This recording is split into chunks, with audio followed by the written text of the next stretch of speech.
ETF index mutual funds నేర్చుకుని stock మార్కెట్లో రాణించాలనుకుంటున్నారా? వెంటనే ఈ నెంబర్కి కాల్ చేయండి.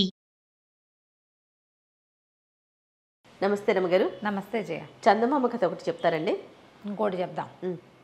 అదేదో ఒక ఊళ్ళో ఒక రాజుగారు ఉండేవారు. ఊరి పేర్లు పెట్టలేనబ్బా నేను. అంతేనా రమ్మగారు? రాజుగారికి ఒక భలే అందమైన కూతురు ఉండేదట. రాజుగారు చాలా గొప్పగా ఉండేది, మా పిల్ల ఎంత అందగత్తో అని. అయితే చుట్టుపక్కల రాజ్యాల వాళ్ళందరూ మీ పిల్లని మాకివ్వండి మాకివ్వండి మాకివ్వండి అనేవాళ్ళు. అందం కోసం, ఆమె అందం కోసం. ఆ అందగత్త అయిన అమ్మాయి ఏం చెప్పిందంటే, నాన్న తెలివి తక్కువ వాళ్ళకి ఇవ్వద్దు నాన్న, నన్ను తెలివైన వాళ్ళకి ఇవ్వు అంది. సహజం కదండి. వాళ్ళని వీళ్ళని ఏదైనా మాట్లాడితే ఏమిటి వీళ్ళు ఇలా ఉన్నారు వాళ్ళు అలా ఉన్నారు అలా అనిపించేది.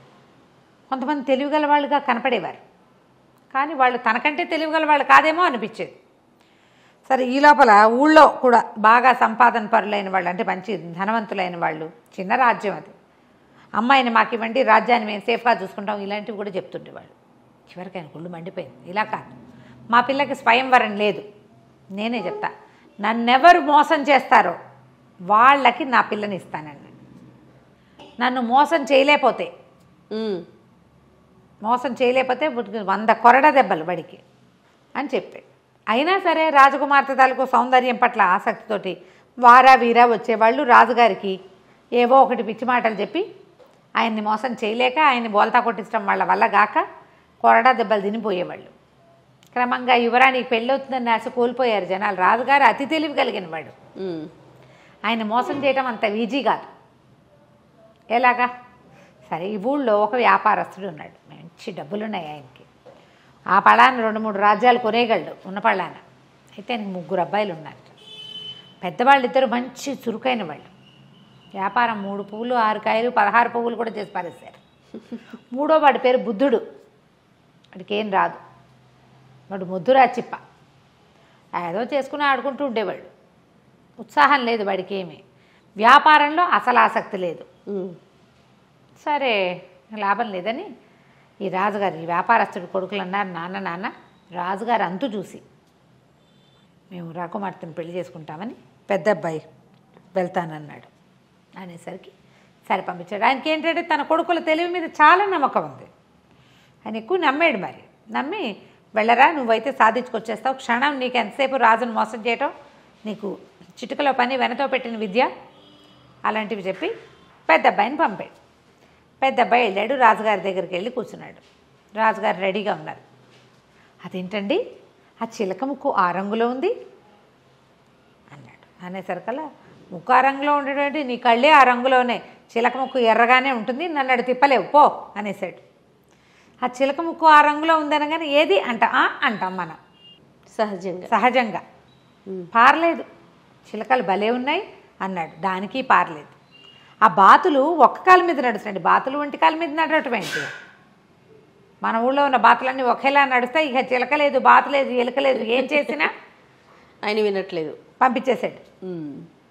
2వ వాడు కూడా నేను వీడికి 100 కొరడా దెబ్బలు విధించి 6 నెలలైనా కోలుకోలేని రకంగా చితకొట్టి పంపించారు. 2వ వాడు కూడా ట్రై చేస్తానన్నాడు. 2వ వాడు ట్రై చేస్తాట, రాజుగారి దగ్గరికి వెళ్ళి కూర్చున్నాడు. మన దూరంగా ఉన్న కొండ మీద ఉన్న మొక్కలు నీలంగా కనపడుతున్నాయి. మామూలుగా ఆకుపచ్చగా కనిపిస్తాయి కదా, చూడండి నీలము ఆకుపచ్చ ఎలా కనిపిస్తుందో అన్నాడు. నేను చచ్చినా చూడను, నేను రోజు చూస్తా ఆ కొండకేసి. ఇవాళ కొత్తగా నీలంగా ఎలా అయిపోతుంది, ఏప్రిల్ ఫుల్ చేయడానికి నా దగ్గర ఈ ఆటలైన సాగమనేసాడు రాజు. అలా చిన్న మాటకి లొంగడు, పెద్ద మాటకి లొంగడు. వీళ్ళు కూడా రాజు ఒట్టి పిచ్చివాడు అనుకుంటున్నారు, కానీ ఇలాంటి వాళ్ళని బోల్డ్ మందిని చూశాడు. వ్యాపారంలో తిమ్మిని బమ్మిని చేయటం వేరు, ఒక వ్యక్తిని బోల్తా కొట్టించడం వేరు. అంతేగా, అది స్ట్రాటజికల్గా వెళ్తుంది వ్యాపారం. మనుషుల్ని మోసం చేయటం జిత్తులు మారితనంతో వెళ్ళాలి, అది కుదరలా. సరే, వాడు కూడా దెబ్బలు తిని వచ్చేసాడు.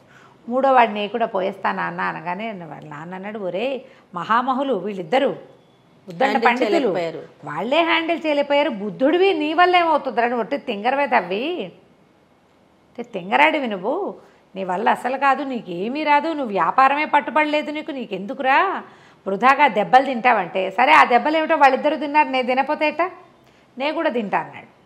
అనేసి సరే బయలుదేరి వాళ్ళ ఇంట్లో వంకీకి చొక్కాలు అవి తగిలించున్నాయి. ఎప్పటిదో ఒక పాత టోపీ కుళ్ళాయి అంటారు దాన్ని, పాతపకాలపు భాష అంటే ఇట్లా నెత్తి మీద పెట్టుకుంటే ఇట్లా పక్కకి వేళ్లాడే తోక లాంటిది ఉంటుంది ఉందన్నమాట దానికి. కుళ్ళాయి దాని పేరు.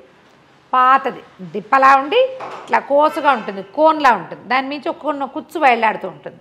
పాత కుళ్ళాయిని దుమ్ము దులిపి నెత్తి మీద పెట్టుకున్నాడు. అదెందుకురా అన్నాడు వాళ్ళ నాన్న. ఏదో ఒక ఉపాయంలే అని చెప్పి కుళ్ళాయి నెత్తి మీద పెట్టుకుని వెళ్ళాడు. వెళ్తుంటే రాజాస్థానానికి వెళ్తుంటేనే ఒక కుండలమ్మి కనపడింది. అమ్మి ఎక్కడికి కుండలు తీసుకెళ్తున్నావు అన్నాడు. అమ్మటానికే నాయనా, ఇంకేముంది అంటే ఎంత మొత్తం అన్నాడు. అన్ని కుండలు కలిపి రూపాయి అని. 5 రూపాయలు ఇస్తా, నేను చెప్పిన పని చేస్తావా అన్నాడు. చేస్తానాయన, 5 రూపాయలు ఇస్తే ఎందుకు చేయను అని చెప్పి 5 రూపాయలు చేతిలో పెట్టి చేస్తాను. సరే నువ్వు నా వెనకాలరా అని చెప్పి ఇక్కడుండు నే కేకేసేదాకా. రాజుగారి దగ్గరికి వెళ్ళాడు. రాజుగారి దగ్గరికి వెళ్ళేసరికల్లా కూర్చున్నారు. ఏరా అబ్బి, మీ అన్నయ్యలు 2 అయ్యారు, నువ్వు దెబ్బలు తినడానికి వచ్చావంటే, కాదండి నా దగ్గర ఒక నెత్తిమించి కుళ్ళాయి తీశాడు. ఇది చూసారా, మహిమగల కుళ్ళాయి. ఇది ఎవరి దగ్గర ఉంటే వాళ్ళకి ఎదుటి వాళ్ళు మాట వింటారు. ఈ కుళాయిని మీకు చూపించడానికి తెచ్చా. కుళాయా, ఇదేంటి మురిగ్గా ఉంది మాస్టర్, దీని నిండా దుమ్ము, పాతది ఎప్పటిదో 10 ఏళ్ళ నాటిది, దీనికేం మహిమ ఉంటుంది అన్నాడు. ప్రూవ్ చేయగలనండి నేను అన్నాడు. ఏది ప్రూవ్ చేయి చూద్దామన్నాడు. సరే అదిగో దూరంగా చూడండి, ఆ కుండలమ్మే మనిషి కనిపిస్తోంది, నేను ఇక్కడి నుంచి ఓ కేకేసి కుండలన్నీ పగలగొట్టించేస్తా అనేసరికి రాజు అన్నాడు. ఏంటి నిజమా అన్నాడు. ఇదిగో చూడండి కుళ్ళాయి నెత్తి మీద పెట్టుకుంటున్నా, నేను నెత్తి మీద పెట్టుకున్నాక కుండల మనిషి నా మాట వింటుంది అన్నాడు. నెత్తి మీద పెట్టుకున్నాడు. పెట్టుకుని చప్పట్లు కొట్టి, ఓ కుండల మనిషి ఇటు కనపడు అన్నాడు. ఆ కుండల అమ్మావిడ ఇటు తిరిగింది. మొత్తం కుండలని పగలగొట్టాయి అన్నాడు. అనగానే ఒక్కోకుండా టపి 7 కుండలు పగలగొట్టేసి చక్క డబ్బులు తీసుకుంది కదా. రాజుగారు నిర్కాంతపోయాడు. ఓరిని ఇంత సింపుల్గా మాట వినిపించచ్చా, మన దగ్గర మాట వినని ఘటాలు చాలా ఉన్నాయి, ఆ టోపీ తీసుకుంటే సరిపోతుంది, ఆ టోపీ నాకు ఇచ్చే అన్నాడు. అబ్బాయి నేను ఊరికే ఎందుకు ఇస్తానండి, డబ్బులకి ఇస్తానన్నాడు. ఆయన 10 అన్నాడు, 20 అన్నాడు, 30 అన్నాడు, 40 అన్నాడు, చివరికి 100 వరహాలకి ఆ కుళ్ళాయి అమ్మేశాడు. మురికి పట్టిన కుళ్ళాయి అమ్మేశాడు. అమ్మేసి ఆ డబ్బులు బొడ్లో దొప్పుకొని బయటికి వెళ్ళి నుంచున్నాడు. రాజుగారు ఆ కుళ్ళాయి తను పెట్టుకుని దారిపోయేవాడెవడనో చప్పట్లు కొట్టి పిలిచి, అరే ఉన్న పళ్ళని దాని నుంచి దూకేంటే ఎందుకండి అన్నాడు వాడు. అనగానే ఈయనకి డౌట్ వచ్చి, వీడు నా మాట వింటలేదు. అక్కడి నుంచి ప్రతి వాళ్ళని పిలిచి ఏదో చెప్తాడు, వాళ్ళు ఏదో అడుగుతారు కానీ ఎవరు ఏమీ చేయటం లేదు. ఇప్పుడు సైనికులు వాళ్ళు అనుకో, రాజు చెప్పిన పని చేస్తారు, దూకంటే దూకుతారు, పొడవంటే పొడుస్తారు. రోడ్డును పోయే వాళ్ళు ఎందుకు వింటారు? అంతే. అక్కడి నుంచి ఆ కుళ్ళాయి తనకు పని చేయట్లేదని గమనించి ఓ సైనికుడు నెత్తి మీద పెట్టి, వరే నువ్వు ఏదైనా చెప్పు అంటే వాడు ఏదో చెప్పాడు. ఏ పని ఎవరూ చేయటల్లా. ఆయనకు అర్థమైంది, వచ్చి దిక్మాల కుళ్ళాయి, ఇదేం మాట వినేది కాదు. ఈయన పరిగెత్తుకుంటూ బయటకు వెళ్ళి ఓ సైనికుడిని కేకేశాడు. ఒరే ఇందాక ఒక కుండల మనిషి కుండలు పగలు కొట్టింది కదా, ఆ మనిషిని కేకేసుకురారా అని. ఆ మనిషిని పిలుచుకొచ్చారు. ఏమమ్మా ఆ కుర్రాడు చెప్పగానే కుండలు పగలు కొట్టావు కదా అంటే, అవును బాబు 5 రూపాయలు ఇచ్చాడండి. అనగానే ఆశ్చర్యపోయాడు. ఇక్కడేమో రూపాయికి 5 ఇచ్చాడు, నా దగ్గర నుంచి 100 పట్టుకెళ్ళాడు.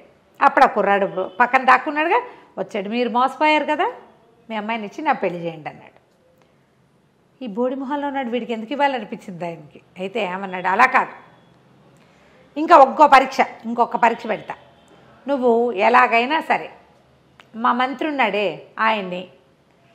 ఆయనకి తెలియకుండా బలవంతంగా నా దగ్గరికి తీసుకురావాలి. తీసుకొస్తే నువ్వు మోసగించినట్టు, ఆయన మోసగించి నా దగ్గరికి తీసుకురావాలి ఆయనకి తెలియకుండా అని చెప్పాడు. సరే ఒప్పుకున్నాడు కుర్రాడు. అలాగేనండి అన్నాడు.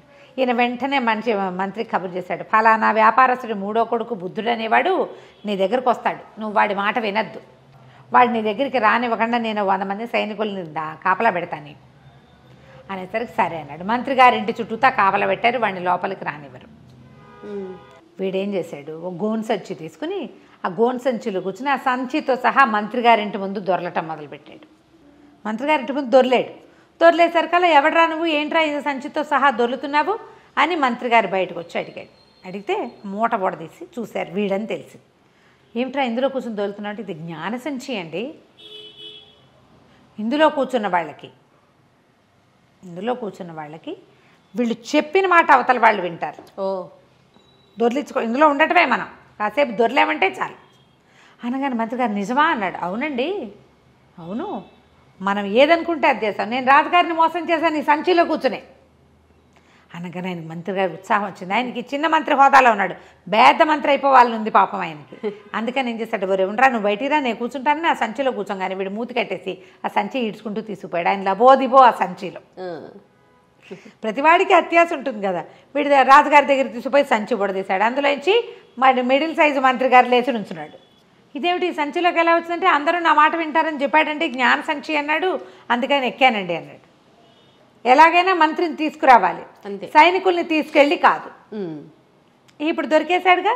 రాజుగారు ఏమన్నాడు, దీంతో అయిపోలేదు, ఇంకా ఇంకో పరీక్ష పెడతాను నీకు అన్నాడు. 3వ ట్విస్ట్.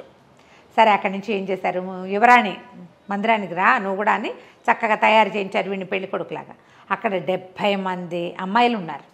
అమ్మాయి తాలూకు సేవకురాళ్ళు 70 మంది. ఆ రాజకుమార్తె ముందే చెప్పారు, రాజకుమార్తె ఎవరో నీకు చూపించాం. 70 మంది ఉంటారు. వాళ్ళల్లో రాజకుమార్తెని నువ్వు గుర్తుపడితేనే నీకు ఆమెతో పెళ్ళి, లేకపోతే నీ 100 కొరడా దెబ్బలు తప్పవు. సరేనన్నాడు. రాజకుమార్తెను గుర్తుపట్టాలంతే కదా. వీడేం చేశాడు, వాళ్ళ ఇంట్లో ఓ చించెలిక ఒకటి తిరుగుతుంటే ఎలుకను ఒకదాన్ని తోకపుచ్చుకున్నాడు. చిన్న సంచులు వేసి దాన్ని పట్టుకెళ్తే సరే రాజాస్థానానికి వెళ్ళాడు. అంతఃపురంలోకి వెళ్తే 70 మంది ఆడవాళ్ళు కనపడారు. అందరివి ఒకటే రకం బట్టలు. రాజకుమార్తె, ఆవిడ సేవకురాళ్ళు అందరూ కలిసి వాకిట్లో నుంచునే వాళ్ళతో సహా అందరూ కలిసి ఒకటే రకం బట్టలు వేసుకున్నారు. ఈ గుంపులో రాజకుమార్తెను ఎక్కడ కనిపెట్టాలి? రాజు అన్నాడు, ఇదే నీ ఫైనల్ పరీక్ష. ఇప్పుడు కనుక నువ్వు కనిపెట్టావనుకో పెళ్లి చేస్తా, లేకపోతే భరతం పడతాను నీదే. సరే బాగుంది. ఇంతనే అబ్బాయి ఏం చేశాడంటే కాస్త అటు ఇటు చూసి సైనికులందరినీ పక్క పంపించండి, వీళ్ళందరినీ నేను చూస్తానన్నాడు. సైనికులంతా వెళ్ళి బయట నుంచున్నారు. ఓన్లీ ఆడంగులే నుంచున్నారు ఇక్కడ, ఆడవాళ్ళు మాత్రమే. వీడు ఏం చేశాడు, పక్కన చిన్న సంచి దోపుకొచ్చాడుగా, చిన్న చేతి సంచులు ఎలుక పిల్లని దాన్ని తీసి వాళ్ళ మధ్యలోకి విసిరేశాడు. అది చూసేసరికల్లా ఎలుక అది పడేసరికల్లా కేవ్వమని ఒక అమ్మాయికి స్పృహ తప్పి పడిపోయింది. మిగిలిన 69 మంది దానికి సేవలు చేయటం మొదలుపెట్టారు. వీడు పరిగెత్తుకుంటూ పోయి స్పృహ తప్పిపోయిన అమ్మాయి చేయించుకున్నాడు. ఈవిడే రాజకుమారి. బాగుంది. మిగిలిన వాళ్ళందరూ పనిచేసేవాళ్ళు. వాళ్ళకేం భయము, ఎలుకని చూస్తేను కుందేలను చూసి బొద్దింకని చూసి వాళ్ళు ఎందుకు భయపడతారు. అతి సుకుమారైన రాకుమారి మాత్రం ఊరికి ముందు మూర్చిపోయింది. అనేసరికల్ రాజుకి ఇంకేం చేయాలో తెలియలే, తప్పించుకోలేమనిపించేసింది. సరే ఇంక అప్పుడు ఏం చేస్తాడు, ఇంత తెలివిగలవాడని చెప్పి ఆ వ్యాపారస్తుడి కొడుకైన బుద్ధుడికి ఈ రాజకుమార్తెనిచ్చి పెళ్లి చేశాడు. అత్యంత తెలివితేటలు కలిగినటువంటి పెళ్లి కొడుకుగా ప్రకటించి వాడికిచ్చి పెళ్లి చేశాడు. కథ కంచికి మనం ఇంటికి.